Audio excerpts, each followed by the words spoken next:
ॐ सर्वेश्वराय नमः। ॐ ईश्वराय नमः। ॐ कल्की-अवताराय नमः।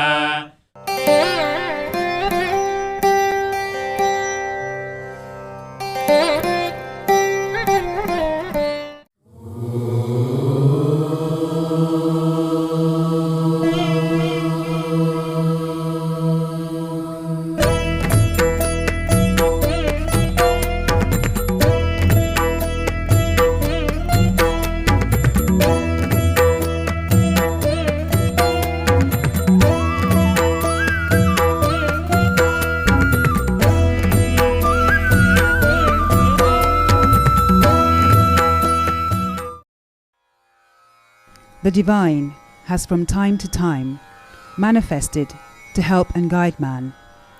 In response to human suffering, prayer and seeking, the divine has manifested in 1989, the year of many dramatic changes, as the golden orb. In human beings whose consciousness can reflect the golden orb reveals its teachings, which are called the Mahavakyas. The Mahavakyas and the commentaries on them are preserved in the archives of Sri Kalki Vishwavidyalaya. The golden orb is the phenomenon in response to people's suffering, prayer and seeking. It is the divine guiding humanity towards fulfillment, transformation, freedom, awakening, enlightenment and God realization, irrespective of gender, religion, caste, creed, class and nationality. It responds to one according to one's faith. For the Hindus, it responds as Kalki, besides taking the form of the god they worship. Here we listen to one of the Mahavakyas. If you discover love, you shall know exactly how to live. One who understands these Mahavakyas will be rid of ignorance, blessed eternally, and their family lineage will receive 16 varieties of boons. They will also be relieved of their suffering, will experience tremendous joy, and will finally be liberated from the cycle of rebirth.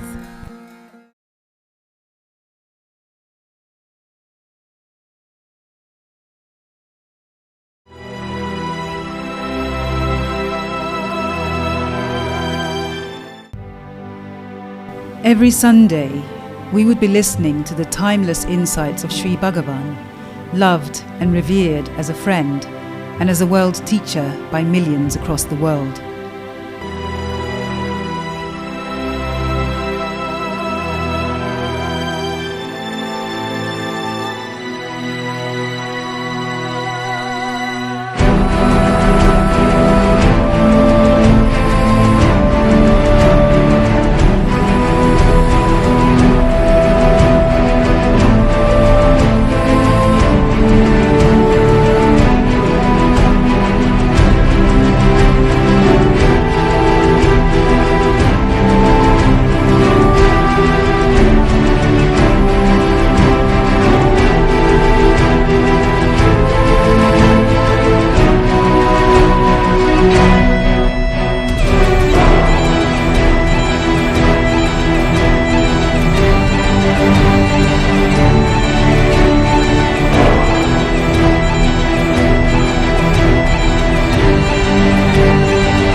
The insights contained herein do not belong to a particular time frame, culture, or nationality. They are beyond all division and appeal to the humanity in us all. Some of the messages are to the parent in you, some to the child or to the spouse, yet others to the truth seeker. The words of Sri Bhagavan would serve as diksha and explode in your consciousness, awakening you to an alternate experience of life. They are not about changing you as much as they are about awakening you. Now, let us embark on a voyage and open up to a new experience of life.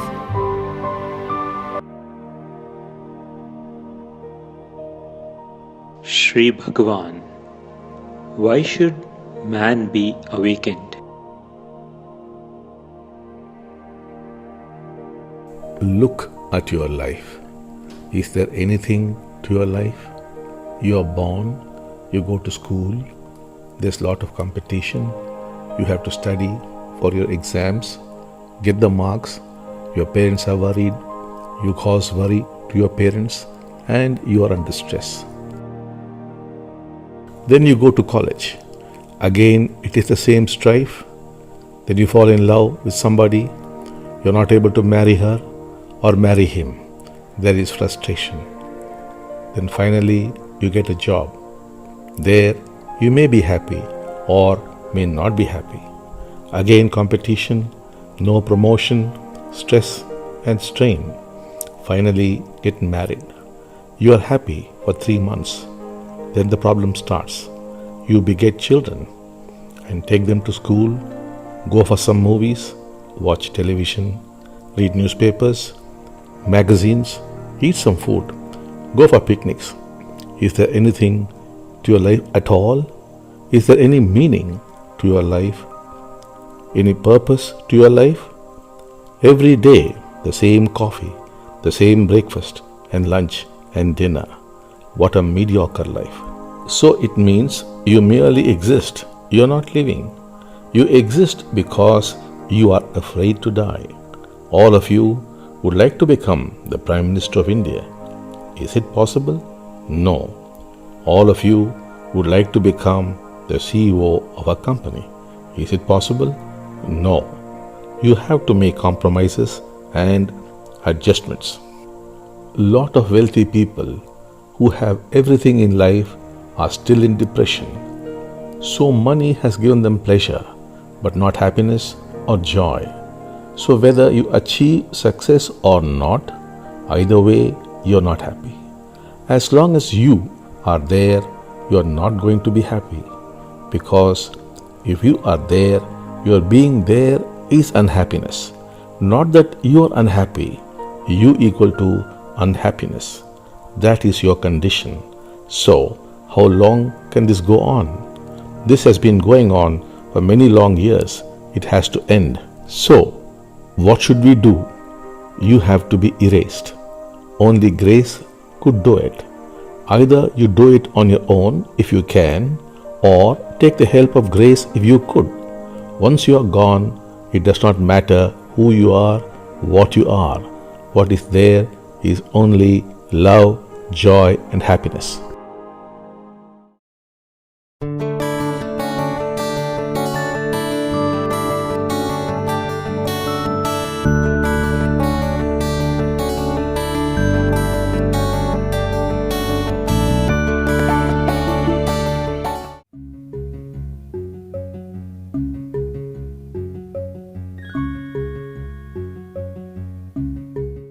Today we are living in a modern age. An age where technology has become an inseparable part of our lives. As mankind evolved, technology also evolved to make life easier and more comfortable. With all these comforts at his disposal, man achieved greatness and excellence in many fields.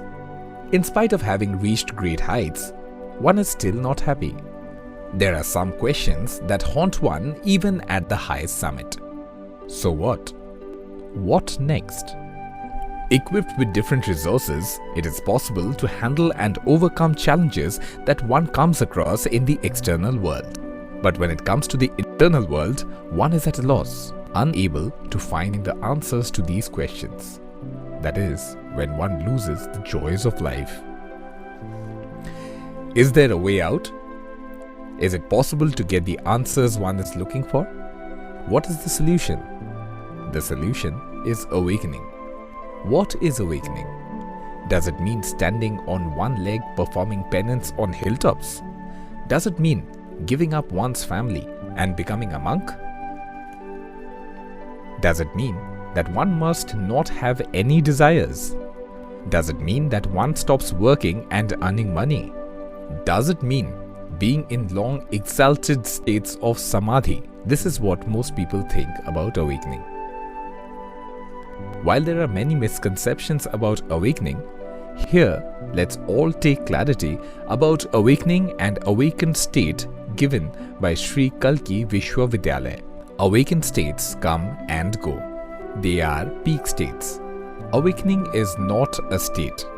It is the way things are perceived and experienced. With this clarity, come, let's hear from people who experienced these peak states. Many people tend to associate awakening with a grand state of bliss, ecstasy, or love, or samadhi. Such a state is an awakened state, which is not the same as awakening. Millions of people across the world are awakened, and billions are experiencing awakened states. Let us now listen to the experiences of some people who are experiencing these awakened states. Namaste. My name is Narayana Nayyar, born and brought up in Mumbai, mechanical engineer by graduation and a teacher by profession from the heart. And as on today, I am the director of a company by the name of MT Educare Limited, which caters to close to about, say, 85,000 students all across this country and also in Dubai. My journey with Sri Bhagavan has been about 7 years, a little more than 7 years. And in everybody's life, the journey of spirituality has to begin at some point in time. And 2008, September 28 was the day when it was chosen for me and my family. And as they say that there is a since then moment in everybody's life. When we say since then, means your life before that moment and the life after that moment seem to be two different parameters. And when you look back, you start feeling that was that my own life? So this is exactly what we have been. When I say we, means I and my family have been experiencing from the moment we have gone through the journey at the Kalki-Episode-18-English and the processes of Sri Kalki. Well, the more essential part is there are various stages in which we have gone about experiencing moments when those teachings, the teachings of Sri Kalki, have gone about dominantly driving our life in such a way that we feel that, our life is something which is governed by the divine Kalki's grace. Our relationships have gone to such an extent that today we have reached an enormous state of acceptance. Rather, at moments, to be very, very honest, open and free and frank, relationship, the people who are the closest to you are the ones with whom you have the maximum friction in life. And my mother, my father, these are people who have given me this physical body and given me this life journey. But with them, more specifically with my mother, there was always a friction. A friction which would always result in a big quarrel, but nowhere there was any hurt inside. But yes, there was absolute one thing which I went about learning through the process is that one of the main reasons as to why this friction was one single word: non-acceptance. I had my own opinion as to how she should be, and she still has her own opinion of how I should be.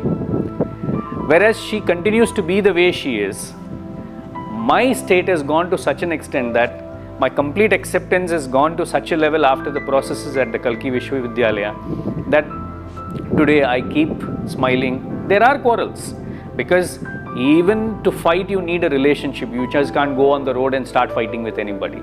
So for a fight also you need a relationship. And when the deep realizations of the learnings of Sri Kalki were ingrained inside, I started going about realizing that these quarrels are basically because at that moment I don't accept what she says or what she does. But the moment when I say, oh, this is the way she is, that's exactly when there is absolute bliss inside me and I start enjoying what she is doing. It might be things which may make things very uncomfortable, but then that realization has come. What is it? That's a state where you start seeing it, okay fine, this also will pass away. And you move on. So what has happened is that what used to be at one point in time going to a state of high level of what you can even equate it to a war, today has become a state where I get into bliss at that moment. And the impact of it is the most beautiful thing. That seeing me absolutely in calm and bliss, she automatically becomes quiet. That when I started seeing that happening, that is exactly when I said that this could be something which is true with every single relationship in life. And the day that has started happening, things have started falling so much beautifully in place that life seems to be like a flow. Because relationships have fallen in place, connecting to people has become easier.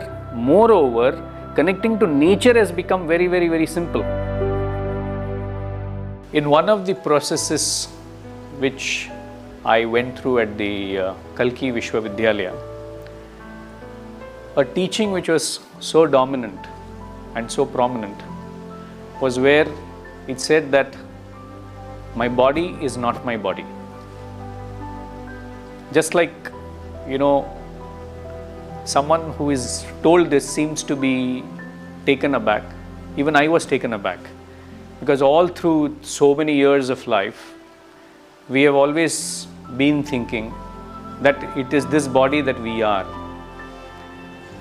And then the process went deeper and deeper, and at some point in time, we reached a stage where I could experience that in the literal sense of it, my body is in reality a blessing that's been given to me by the divine.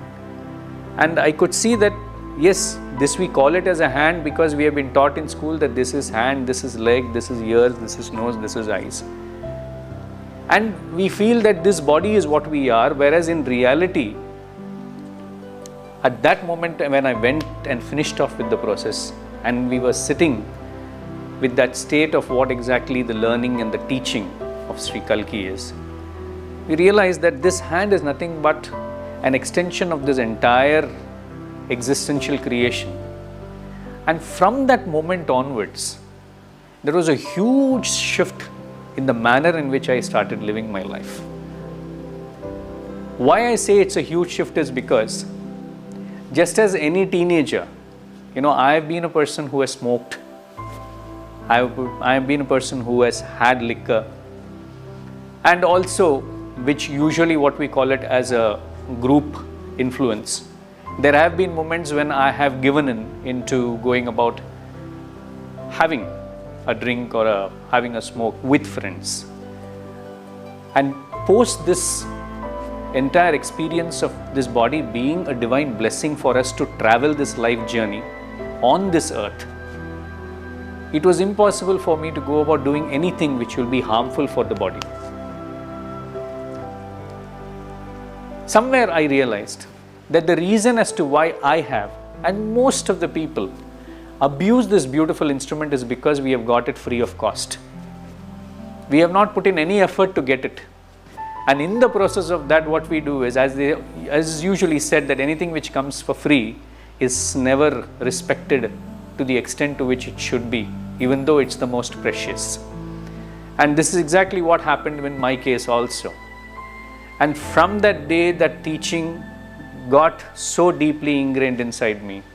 It so happened that my primary focus was to ensure that anything that I do with this body and anything that I eat, anything that I drink would be in such a way that it would go about ensuring that this body always continues to remain absolutely healthy till its last breath of journey.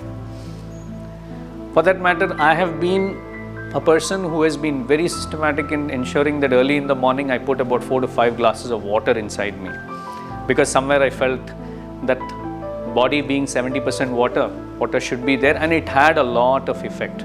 But post that, coming from a typical South Indian Iyer family, coffee was an integral part of our morning, the kick-starting of the morning. So immediately 30 minutes after that, I used to have my coffee.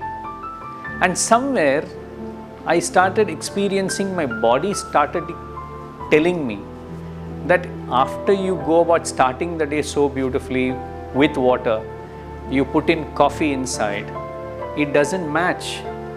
And in the initial stages, it's not that immediately when I heard it, I did something. No, it was a usual play of the mind where I went about resisting it for about 2 months, saying that no problem. But this was something which was like the body was telling me continuously.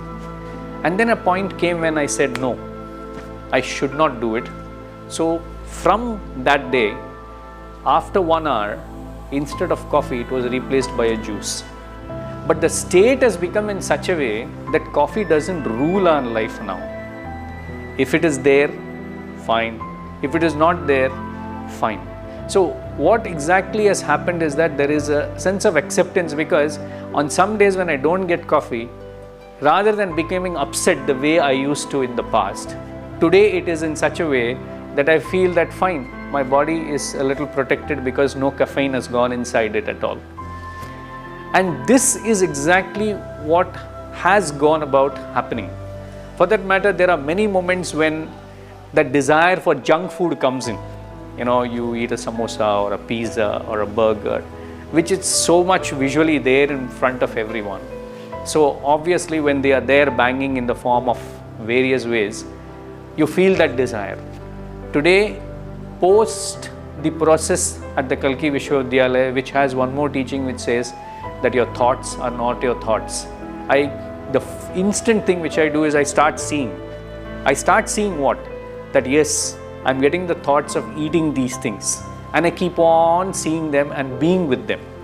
And in the process of being with them and seeing with them, slowly that entire desire completely dissipates and disintegrates itself. And then comes the next stage where that desire to eat that stuff which could be harmful for the body goes away completely. Now, today, it's one thing which I feel at all points of time doing is that be in extreme gratitude at every moment, thanking and thanking and thanking Sri Kalki for this beautiful experiences which has been given to me, by which my life has become such a beautiful journey that today I feel that I am a blessing on this earth, and the purpose of my existence itself is to go about ensuring that more and more amount of people come to this state. Thank you. Namaste.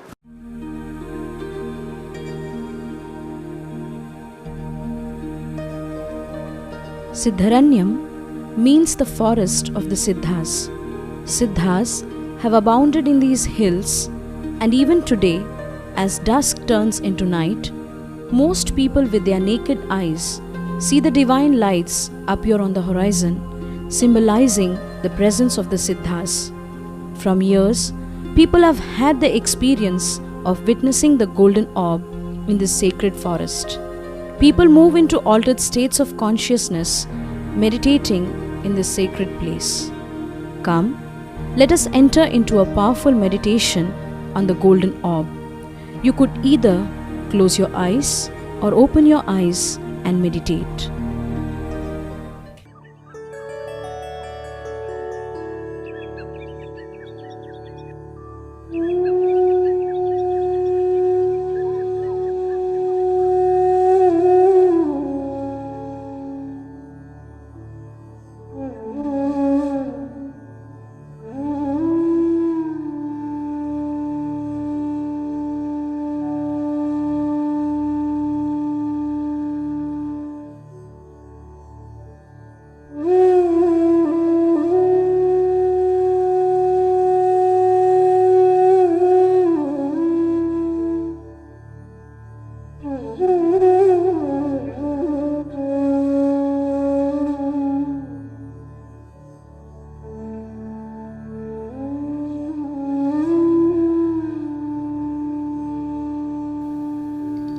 Shanti, Shanti, Shanti.